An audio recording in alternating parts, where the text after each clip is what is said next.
Hey, my sweet angels. I am so glad to be back doing story time with you. I have missed you. I hope you enjoyed the last 2 days, taking a break and maybe getting outside and having some fun.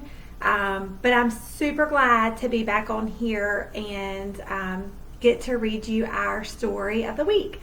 And if we were still in class right now, we would be talking about gardening, we would be talking about planting, and so hey Cam, hey Caroline, we've got Chloe on, there's Gracie, hey angels, I miss y'all so much.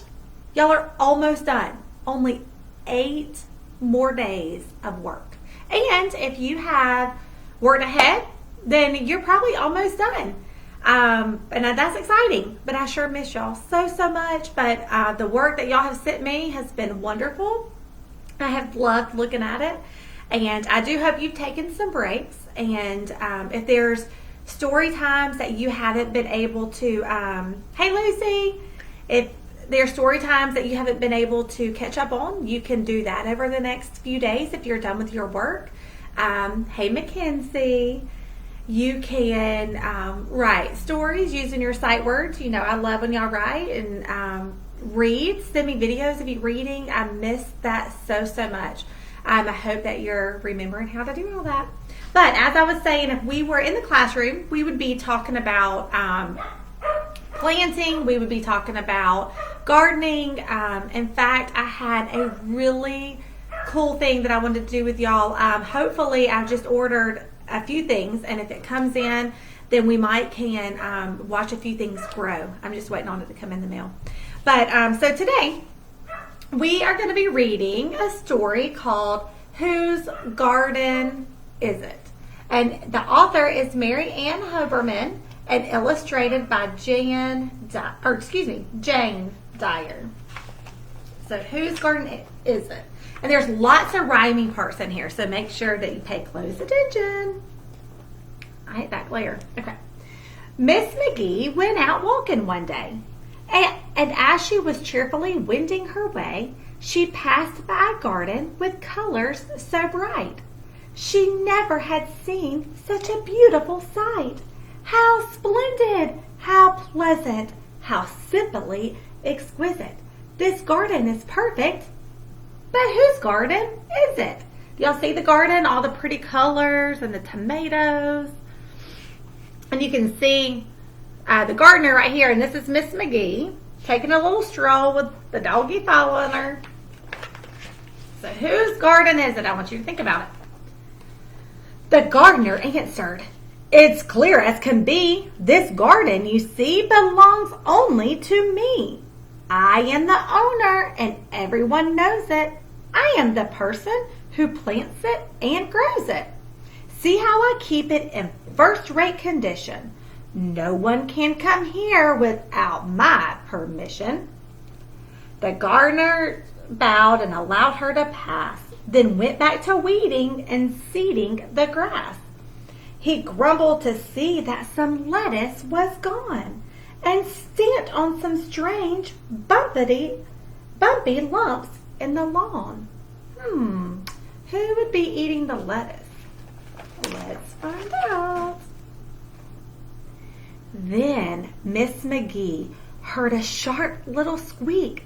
Up popped a rabbit who started to speak.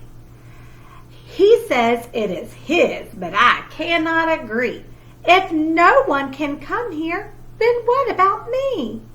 I lived my whole life here. Just see how I dine. He grows me my dinner. This garden is mine. So who was eating the lettuce? The lettuce, the carrots, the rabbit. Not so, sniffed the woodchuck from under a wall. You eat just a little, but I eat it all. I gobble each bud and each leaf and each vine. I eat the whole garden. This garden is mine. So we've had a rabbit. We've got the woodchuck. It's mine, the little bird twittered from high in a tree. The worms in the garden were put there for me. Not so, sighed the worm. Why, I make the soil fine, and that's why I'm put here. This garden is mine. You see the little worm? Ooh, it's mine, the wasp grumbled. I built a fine nest here. It's mine, buzzed the honeybee. You're just a pest here. I pollinate flowers. It's easy to see. This garden would not even be without me. Because they have to take the pollen and go and put it on other flowers to make the fruit grow, don't they? Or me, bragged the butterfly.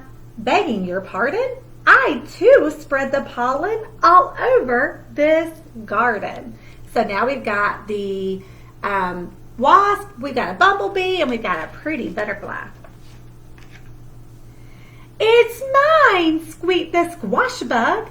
No, mine, whined the flea. No, mine, snapped the beetle. It's planted for me. Not so, the snake hissed from down the pond. I feast on you fellas. This garden is mine. What do you think Miss England would do if I saw that snake?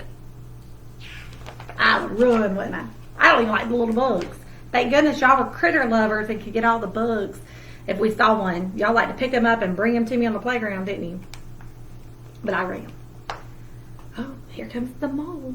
It's mine, groaned the mole. It's full of my furrows. It's mine, squealed the vole. See my bumps and my burrows? Remember, we talked about burrows and furrows that go down in the ground. Remember, we went and drew some, didn't we? The toads and the turtles, the squirrels and the hares, the chipmunks and crickets all claimed it was theirs. Then Miss McGee heard a hum in her ear. Who was that calling her? What did she hear? It is mine, a plant rustled. I blossom in season. If this is a garden, then I'm the reason. No, mine, a weed whistled, a wave in the breeze. You have to be planted. I grow where I please. Have any of y'all had to pick some weeds over the last few days? I had to pick some the other day. They were growing all over my flowers outside. It is mine, breathed the soil. That is perfectly clear. Nothing could grow here if I were not here. It is mine, barked the tree, for I shelter and shade you. And as my leaves fall, year by year, I have made you. It is mine, smiled the sun, shining down on the tree. I bring heat, I bring light. Nothing lives without me. See the pretty little sunshine? Now what's happening? Nothing lives without me. That is perfectly plain. My showers bring flowers. It's mine, cried the rain. Remember we talk about how when God makes it rain, it's watering all the earth and the plants. So it is a good thing. Then Miss McGee heard a faint little sound. That means quiet, small.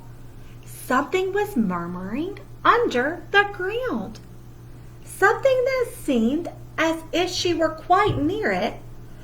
Holding her breath, she bent over to hear it. It is mine, the seed whispered. Although I am small, I am the beginning, the start of it all. The others may help me, but all of them know, without me to grow from, no garden would grow. You have to have a seed, right? The sun was now setting, the day growing late. The gardener called as she walked out the gate. Now was it my garden, a fine place to visit? But still, she kept wondering. Are you wondering? wondering whose garden is it? So we talked a lot about the things that you might find in a garden in this book. So today or tomorrow or Friday, if you want to do some work, I want you to think in your mind, in your opinion, whose garden is it? And I want you to tell me why. Is it the seeds garden? Is it the gardener's garden? Is it the rain? What were some other things in there? The tree, the worms, the snake. Whose garden do you think it is? And then you tell me why you think that is. And of course, make sure that you give me a good detailed picture at the top. And I hope you haven't forgotten. What do we start our sentence with? Our sentence with uppercase. What do we put between our words? Finger space. And you're watching, I know you're doing it with me too. Finger space. And what comes at the end of our sentence? A sentence stopper. And at the bottom, you may write your first name, finger face. Last name, finger face. And then today is it's my birthday. April 29th. It's Miss Mir's birthday today. April 29th, 2020. So if you want to make sure that you're using your sounds, don't leave out big chunks of sounds. Y'all know that doesn't make Miss England very happy. So write, in your opinion, whose garden it is. Check your spelling, check your finger spaces, and to make sure your writing is beautiful.